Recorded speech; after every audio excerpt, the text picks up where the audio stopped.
నా పేరు సోమశేఖరం. పశుసంవర్ధక శాఖలో అదనపు సంచాలకులుగా పనిచేస్తున్నాను. మరి ఫిబ్రవరి 1వ తేదీ నుంచి 2, 3 తేదీల్లో కూడా హైటెక్స్లో మరి గత 3 సంవత్సరాలుగా ఏ రకంగా అయితే డైరీ ఎగ్జిబిషన్ మనం జరుపుకుంటున్నామో యాక్టివ్ వారి సహాయ సహకారాలతో మరి ఈ సంవత్సరం కూడా 2014 సంవత్సరంలో కూడా మనం ఈ డైరీ ఎగ్జిబిషన్ నిర్వహించుకోవడం జరుగుతుంది.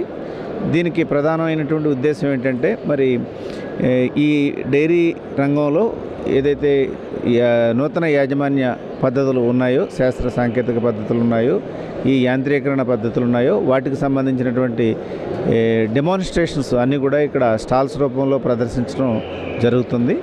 మరి ఈ కార్యక్రమంలో భాగంగానే మరి ప్రైవేటు ఫార్మ్స్ వాళ్ళు కూడా ఇక్కడ స్టాల్స్ ఏర్పాటు చేసి వారి ఈ రంగంలో కొత్త కొత్త ప్రక్రియలు ఏమైతే వచ్చినాయో వాటికి సంబంధించి ఇక్కడ ప్రదర్శించడం జరుగుతుంది. దాంతో భాగంగానే మన పశుసంవర్ధక శాఖ తరపు నుంచి కూడా ఒక స్టాల్ ఇక్కడ ఏర్పాటు చేయడం జరిగింది. దాంట్లో ముఖ్యంగా మరి ఈ పశుగ్రాసంలో కొత్త ఒరవళ్ళు ఏమైతే ఉన్నాయో వాటి గురించి, తర్వాత పశుగ్రాసం మనం ఏటా గమనిస్తూ ఉంటాం. మన రాష్ట్రంలో దాదాపు 10 లక్షల టన్నుల పశుగ్రాస కొరత ఏర్పడుతుందనేది మనకి అంచనాలు ఉన్నాయి. మరి ఆ కొరతను ఏ రకంగా తగ్గించుకోవచ్చు అనేటటువంటి అంశాన్ని తెలియజెప్తూ మరి ఆ కొరతను తగ్గించడానికి ఉపయోగపడేటటువంటి యంత్రాలు ఏమైతే ఉన్నాయో చాఫ్ కట్టర్లు, ఆ చాఫ్ కట్టర్లు మరి యాంత్రీకరణతో నడిచేటటువంటి చాఫ్ కట్టర్లు ఉన్నాయి, మనుషులు తిప్పితే తిరిగేటటువంటి చాఫ్ కట్టర్లు ఉన్నాయి. ఇట్లాంటి చాఫ్ కట్టర్లు ప్రదర్శించడం జరిగింది. అవి సబ్సిడీలో కూడా ప్రభుత్వం ఇస్తుంది కాబట్టి దాన్ని రైతులందరికీ పరిచయం చేయటం, దాన్ని ఎక్కువగా రైతులకి వాడే విధంగా ప్రోత్సహించడం. అట్లాగే మరి ఈ డైరీ యాంత్రీకరణలో భాగంగానే పాలు పితికేటటువంటి యంత్రాలను కూడా ప్రదర్శించడం జరిగింది. మరి కొంత ఈ మధ్య ఐటీ రంగ నిపుణులు కూడా డైరీ ఫారాలు పెట్టడం జరుగుతుంది. వారికి ఈ లేబర్ ప్రాబ్లము, తర్వాత పాలు పితికేటటువంటి నైపుణ్యత కలిగినటువంటి లేబర్ దొరకకపోవటం వల్ల వాళ్ళు ఇబ్బందులు పడుతున్నారనేది గమనించి మరి ఈ పాలు పిండేటటువంటి యంత్రాలను కూడా వారికి ఇక్కడ పరిచయం చేయటం, దాన్ని ప్రభుత్వం 50% రాయితీ మీద ప్రోత్సాహం చేయటం కూడా జరుగుతుంది. అవి కూడా ఇక్కడ ప్రదర్శించడం జరిగింది. అట్లాగే మరి యాజమాన్య పద్ధతుల్లో ముఖ్యంగా రైతులు ఏం చేస్తూ ఉంటారంటే ఈనిన తర్వాత వెంటనే సూడి కట్టించినట్టయితే పాలు తగ్గిపోతాయనేటటువంటి భ్రమలో అపోహలో ఉంటారు. మరి అది వాస్తవానికి అది కరెక్ట్ కాదు. మరి ఈనిన 60 రోజుల లోపలని 60 నుంచి 90 రోజుల లోపల మనం పశువుకి చూడు కట్టించినట్టయితే మరి ఏటా ఒక దూడను పొందడానికి, మరి పశువు జీవితకాలంలో ఎక్కువ దూడలు పుట్టించడానికి, అట్లాగే దూడ పుట్టినప్పుడల్లా మరి ఓ సంవత్సరం పాటు పాలు కూడా వస్తాయి కాబట్టి ఎక్కువ పాడి కూడా పొందడానికి వీలుంటుంది. కాబట్టి మరి అది ప్రధాన ఉద్దేశంగా తీసుకుని ఆ అంశాన్ని రైతులకు తెలియజెప్పడం జరుగుతుంది. దానికి సంబంధించినటువంటి విషయ పరిజ్ఞానాన్ని కూడా ఇక్కడ డిస్ప్లే చేయడం జరిగింది. మరి దీంట్లో భాగంగానే రైతు ఏటా ఒక దూడ పొందాలంటే మరి ఈయన 60 రోజుల లోపల అది ఎదకు వస్తుంది. ఆ ఎదకి గమనించటం, తర్వాత ఎద గమనించిన తర్వాత సరైన ఎదలో, మధ్య ఎదలో దానికి ఎద గర్భధారణ చేయించటం.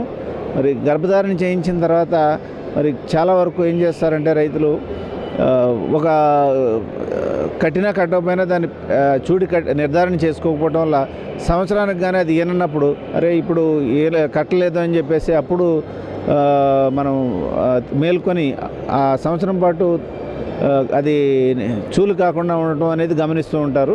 అలా కాకుండా చూదు వేయించిన తర్వాత, గర్భధారణ చేయించిన తర్వాత మరో 60 రోజులకి ఏ స్థాయిలో అయినా పశు వైద్యుడు కూడా దాన్ని సూడు నిర్ధారణ చేసేటటువంటి వెసులుబాటు ఉంది. కాబట్టి 2 నెలలకే దాన్ని సూడు నిర్ధారణ చేయించుకున్నట్టయితే పశువులు ఎక్కువగా వట్టిపోకుండా ఉండేటటువంటి అవకాశం ఉంటుంది.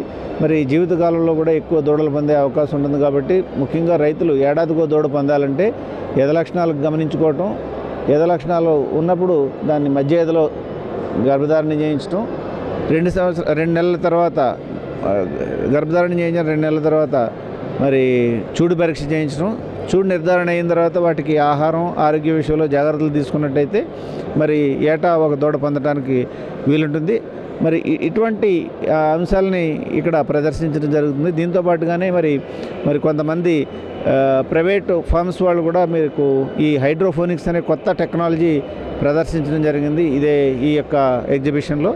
హైడ్రోఫోనిక్స్ అంటే ముఖ్యంగా మనకి ఎక్కడైతే భూమి వసతి తక్కువ ఉంటుందో, ఎక్కడైతే నీటి వసతి తక్కువ ఉంటుందో మరి ఆయా ప్రాంతాల్లో కూడా మరి గడ్డిని ఆర్టిఫిషియల్గా మరి ఒక బాక్సుల్లో పెట్టి పెంచడం, మరి ఆ రకంగా పెంచినటువంటి గడ్డి పౌష్టికాహారంగా ఉంటుంది కాబట్టి ఎక్కువ దిగుబడి, ఈ మేత సమస్యలు తగ్గించుకోవడానికి వీలవుతుంది.